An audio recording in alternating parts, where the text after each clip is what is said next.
Good morning my dear student. मैं हूं Zulfikar sir. स्वागत करता हूं आप सबको को आज के इस वीडियो में। मेरे प्यारे विद्यार्थियों, आज बहुत दिनों के बाद फिर से मैं आपको डीएलएड एंट्रांस जिसका एग्जाम होने वाला है, मैं उन सभी विद्यार्थियों को मतलब सिस्टम के माध्यम से बताने का प्रयास कर रहा हूं। देखिए मेरे प्यारे विद्यार्थियों, जो ही आप इंटर करेंगे एग्जामिनेशन हॉल में, तो उस समय आपका पहले अटेंडेंस होगा, लाइनिंग में खड़े हो जाना पड़ेगा। उसके बाद अटेंडेंस होगा, उसके बाद आपका सीट अलॉटमेंट होगा और उस सीट में जाकर के आप बैठ जाएंगे। जो ही आप सिस्टम के सामने बैठेंगे तो आपके सामने लॉगिन डेमो इस तरह से आपका पॉपअप खुल के आएगा। अब वहाँ पे ऊपर लिखा हुआ है, यहाँ पे देख पा रहे हैं यूजर नेम और यहाँ पे है पासवर्ड। आपको इन्विजिलेटर जो रहेगा वो आपको सिस्टम के सामने आपको छेड़खानी करने का कोई जरूरत नहीं है, बिल्कुल नहीं करेंगे। यहाँ पे इन्विजिलेटर आकर के खुद बताएंगे कि यूजर नेम में फला टाइप कीजिए, आपका एडमिट कार्ड में वो चीज़ लिखा हुआ रहेगा। आप देख करके वहाँ पे जाकर के कीबोर्ड जाएंगे, ये देख रहे हैं कीबोर्ड है, यहाँ पे जाकर के टाइप करेंगे। जो ही इस पर जाकर के टाइप करेंगे तो फिर से आपको बोलेगा कि पासपोर्ट में आइए। तो यहाँ पे नीचे लेकर के आएंगे माउस को, देख पा रहे हैं ये माउस है मेरा, नीचे लेके आए, फिर यहाँ पे क्लिक करेंगे। उसके बाद फिर कीबोर्ड में जाएंगे। कीबोर्ड में टाइप करने के बाद जिस समय वो बोलेगा कि अब लॉगिन में अलाउंस घंटी बजेगी, इन्विजिलेटर मतलब उस तरह से बोलेंगे और लॉगिन करेंगे। जो ही लॉगिन करेंगे तो आपके सामने इस तरह का पॉपअप खुल के आएगा। ये देख पा रहे हैं, ये आपका सामने पॉपअप है। अब यहाँ पे बताया जा रहा है, यहाँ पे ज़्यादा चीज़ जानकारी प्राप्त करने का कोई ज़रूरत नहीं है। बहुत सारा बच्चा जो है ज़्यादा स्मार्ट बनता है, जिसके वजह से मतलब ऑप्शन जो है उसका छूट जाता है। हम लोग को इतना गहराई तक जाने का जरूरत नहीं है, डायरेक्ट काम की बात करते हैं। जो ही इससे आगे बढ़ेंगे तो वहाँ पे प्रोसीड का ऑप्शन आएगा। जो ही यहाँ से आगे निकलेंगे, ये सारा चीज़ पढ़ने के बाद, पढ़ने का भी जरूरत नहीं है क्योंकि टाइम किल होगा उसमें। आप डायरेक्ट आगे निकलेंगे तो यहाँ पे देखिए बेटा, इसी में आएंगे, इसे यहाँ पे जाकर के क्लिक करना पड़ेगा। जो ही उसमें आगे निकलेंगे तो स्क्रॉल बार, ये जो देख रहे हैं स्क्रॉल बार, इसके माध्यम से देख बेटा, यहाँ पे स्क्रॉल बार है। तो यहाँ पे आप स्क्रॉल बार पे आएंगे तो ऊपर से ऐसे करके खींचते हुए, माउस को खींचते हुए नीचे लेके आएंगे। जो ही नीचे लेके आएंगे तो यहाँ पे एक बिंदु रहेगा, मैंने, देखो यहाँ पे लिखा हुआ है मैंने उपर्युक्त। तो यहाँ पे जाकर के आपको माउस को लेके जाना है और यहाँ पे क्लिक कर देना है, सही का निशान आएगा। उसके बाद डायरेक्ट आना है यहाँ पे, देख पा रहे हैं यहाँ पे प्रोसीड में मतलब क्लिक करेंगे। क्या करेंगे, यहाँ पे जाकर के प्रोसीड में क्लिक करेंगे। जो ही प्रोसीड में क्लिक करेंगे तो डायरेक्ट आपके सामने क्वेश्चन खुल के आ जाएगा। देखो यहाँ पे, और क्वेश्चन नंबर 1 यहाँ पे इस तरह से खुल के आ जाएगा। अब क्या करोगे, मतलब धीरे से आप इस क्वेश्चन को क्या करना है, पढ़ लेना है बढ़िया से। एक मतलब शांत दिमाग से क्वेश्चन को हैंडल करना है, ज़्यादा परेशान होने का जरूरत नहीं है। अब यहाँ पे भी देखिए ये चार्ट है, ये वाला आपको शो करा रहा है कि किस कंडीशन में क्या होगा। ज़्यादा आपको समझने का जरूरत नहीं है। जब यहाँ पे आएंगे, ये वाला ऑप्शन देख रहे हैं, जो ही आप यहाँ पे सही बना देंगे, बनाने के बाद ये वाला कलर जो है यहाँ पे दर्शा देगा कि ये आपका 1 नंबर हो गया है। यहाँ पे देख रहे हैं, यहाँ पे इस तरह का एक कलर आएगा। ये कलर आपका ये बताएगा कि आप एक नंबर क्वेश्चन को हैंडल कर चुके हैं। इस कलर का यहाँ पे बन के आ जाएगा। अब देखो यहाँ पे सारा ऑप्शन देखेंगे, 1 नंबर में इतना है, 1 नंबर, दूसरा नंबर में इतना है, तीसरा नंबर में इतना है, चौथा नंबर में इतना है। इस तरह से पढ़ के जाएंगे, आगे निकलेंगे। अब यहाँ पे इसका भूमिका क्या होता है, देख यहाँ पे स्क्रॉल बार, इसको स्क्रॉल बार बोलते हैं, ये वाला।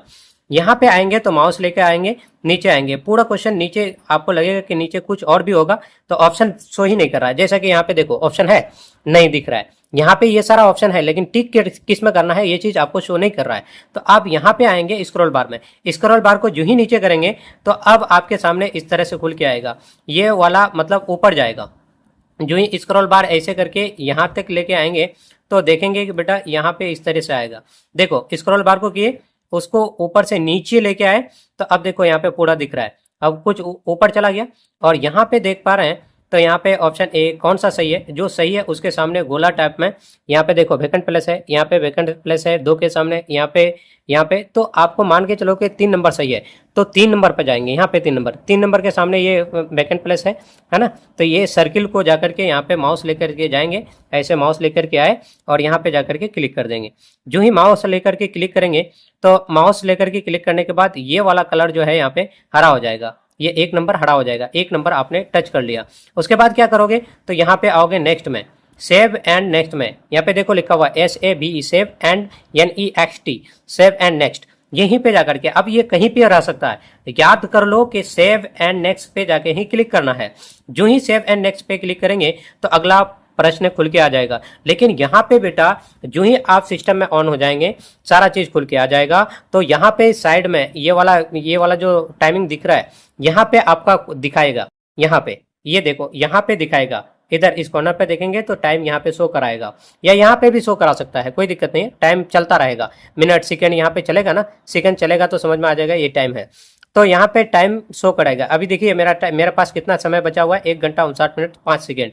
तो अब देखिए अगला सेव एंड नेक्स्ट पे जो ही क्लिक करेंगे आप, यहाँ पे क्वेश्चन हैंडल करने के बाद यहाँ पे सेव एंड नेक्स्ट पे क्लिक करेंगे तो अगला क्वेश्चन फिर से खुल के आ जाएगा।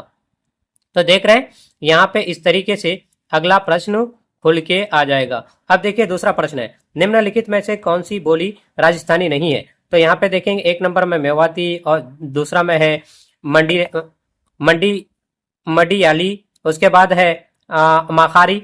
अब यहाँ पे देखेंगे पूरा ऑप्शन, तीसरा चौथा ऑप्शन तो दिख ही नहीं रहा है, तो कहाँ पे जाएंगे फिर यहाँ पे देख, यहाँ पे माउस मेरा घूम रहा है, यहाँ पे देख पा रहे हैं, यहाँ पे स्क्रॉल बार में आएंगे। यहाँ पे स्क्रॉल बार पे आने के बाद इसको खींच करके नीचे आएंगे, यहाँ पे पकड़ेंगे और इसको खींच करके, या नहीं तो यहीं पे जाकर के क्लिक करेंगे तो ये उड़ जाएगा। देखो अब ये उड़ जाएगा, यहाँ पे देख पा रहे हैं, वहां पे हम उसको खींच करके, देखो खींच करके लेके आए, ऐसे करके खींच करके लेके आए, या डायरेक्ट यहाँ पे नीचे क्लिक करोगे तो ये स्क्रॉल बार के माध्यम से ऊपर चला जाएगा। ऊपर चला जाएगा तो अब देखो चौथा ऑप्शन दिखाई पड़ रहा है मेवाड़ी। अब यहाँ पे कौन सा सही है कौन सा गलत है, तो यहाँ पे देखेंगे एक का सामने सर्कल, 2 के सामने सर्कल, 3 के सामने सर्कल, 4 के सामने, इन चारों में से कौन सा सही है। मान के चलो कि 1 सही है, तो 1 के सामने जाकर के वहां पे देखो, यहाँ पे जाकर के माउस है ना, यहाँ पे जाकर के आपको क्लिक कर देना है। अगर एक ऑप्शन सही हो तो एक को सर्कल के सामने सर्कल में जाकर के क्लिक कर देना है, फिर उससे आगे बढ़ेंगे, फिर यहाँ पे नेक्स्ट कर देंगे, यहाँ पे नेक्स्ट कर देंगे। देख पा रहे हैं यहाँ पे नेक्स्ट है, यहाँ पे नेक्स्ट में जाकर के क्लिक करेंगे। आपको कुछ लिखने का जरूरत नहीं है, टाइप करने का कोई जरूरत नहीं है, डायरेक्ट सिर्फ यही काम करेंगे। वहां पे क्वेश्चन पढ़ेंगे तो स्क्रॉल बार में जाएंगे, क्वेश्चन पढ़ेंगे, स्क्रॉल बार में जाएंगे, जो दिखाई नहीं पड़ेगा नीचे लेके आएंगे, फिर ऑप्शन में जाकर के टिक करेंगे और सेव एंड नेक्स्ट पे जाएंगे। फिर अगला पॉपअप खुल के आएगा अगला क्वेश्चन का। अगला क्वेश्चन जो ही आएगा फिर क्वेश्चन को पढ़ेंगे, जो क्वेश्चन देखने में दिक्कत होगी फिर स्क्रॉल बार में आएंगे, फिर नीचे करेंगे, फिर देखेंगे, मतलब टिक मारने के बाद फिर सेव एंड नेक्स्ट पे। हमेशा 2 ही काम करना है आपको, ज्यादा भारी वर्क में काम करना नहीं है। सेव एंड नेक्स्ट पे क्लिक करेंगे, अगला क्वेश्चन आएगा। अगला क्वेश्चन को ध्यान से पढ़ेंगे, जो ऑप्शन होगा स्क्रॉल बार के माध्यम से नीचे लेके आएंगे और देखेंगे कहाँ पे टिक लगाने का है, जहां पे टिक लगाने का है टिक लगा देंगे, फिर सेव एंड नेक्स्ट पे जाएंगे। इस तरह से करते रहेंगे और टाइम का भी ख्याल रखेंगे, जो टाइम चल रहा है इसका भी ख्याल रखेंगे कितना टाइम है। अब देखेंगे इस तरीके से चलते चलते चलते चलते आप यहाँ पे इस तरीके से आएंगे और सेव एंड नेक्स्ट करते जाएंगे और लास्ट में आपके पास अगर बेटा टाइम बचा है, अगर देख रहे हैं कि कुछ क्वेश्चन ऐसा था जिसमें डाउट था, तो वो पेपर में लिख लेंगे, कहीं पे पेन देगा एक और पेपर भी मिलेगा तो रफ करने के लिए। जैसा कि 9 नंबर में हमको डाउट है या 2 नंबर में डाउट है, तो अब क्या करेंगे, सारा क्वेश्चन तो कर ले।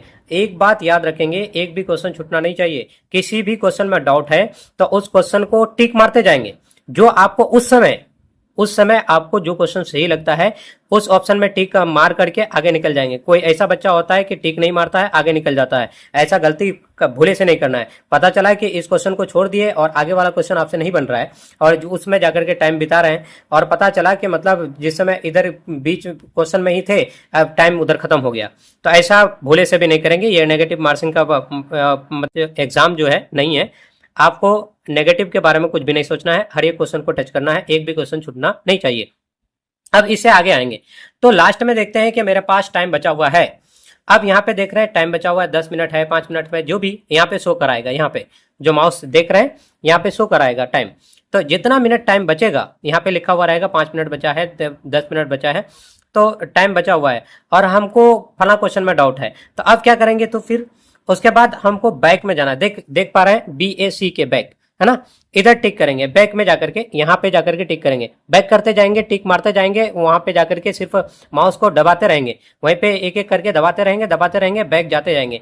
जो क्वेश्चन में 9 नंबर में, तो 9 नंबर तक ऐसे करके जाते जाएंगे, आपको शो करता रहेगा, यहाँ पे अलग अलग क्वेश्चन शो करता रहेगा। अभी 20 है तो उधर पीछे जाएंगे, बैक का मतलब होता है पीछे, तो 19 दिखाएगा, 18 दिखाएगा, 17 दिखाएगा, 10 दिखाएगा, 5 9 दिखाएगा। तो 9 में अगर डाउट है तो 9 में रुकेंगे, फिर देखेंगे 9 में जाकर के क्वेश्चन को पढ़ेंगे बढ़िया से, फिर स्क्रॉल बार में नीचे आकर के देखेंगे कौन सा टिक मारे हैं। अब देखेंगे कि नहीं इसका तो ये होना चाहिए, तो उसमें जाकर के टिक मार दो। कंप्यूटर में एग्जाम होने का यही फायदा होता है। अगर यही ऑफलाइन में होता तो आपको यहाँ पे मतलब जो चीज टिक मार दिए तो फिर से आप उसको सुधार नहीं सकते। लेकिन कंप्यूटर में ये चीज़ होता है कि आप अगर गलती भी कर दिए हैं तो बैक होकर के फिर से सुधार कर सकते हैं। तो इस तरीके से सारा चीज़ कर लेंगे, फिर नेक्स्ट में चलते रहेंगे और लास्ट में आपको बोलेगा कि टाइम हो गया, टाइम हो गया। तो आपके पास टाइम हो गया है, सारा क्वेश्चन हैंडल भी कर चुके हैं। तो लास्ट में जाएंगे बेटा, यहाँ पे सबमिट का ऑप्शन आएगा और यहाँ पे जाकर के सबमिट में क्लिक कर देंगे। यहाँ पे जाकर के सबमिट में क्लिक करेंगे। एक बात ध्यान रखेंगे, एक भी क्वेश्चन छूटना नहीं चाहिए। फिर से बोल रहे हैं, एक भी क्वेश्चन छूटना नहीं चाहिए। नेगेटिव मार्किंग का प्रश्न नहीं है, परीक्षा नहीं है। इसी वजह से जितना भी हो, कहीं पे डाउट भी हो तो उसको टिक मार करके आगे निकल जाएंगे। बाद में अगर आपको मौका मिलेगा सुधार करने का तो सुधार कर लीजिएगा, नहीं तो अगर टाइम नहीं बचा तो आप उस क्वेश्चन को छोड़ने के बजाय उसी समय टिक मारते चलते रहेंगे। तो आज के लिए बस इतना ही। आपका परीक्षा बहुत अच्छा जाएगा, उम्मीद है।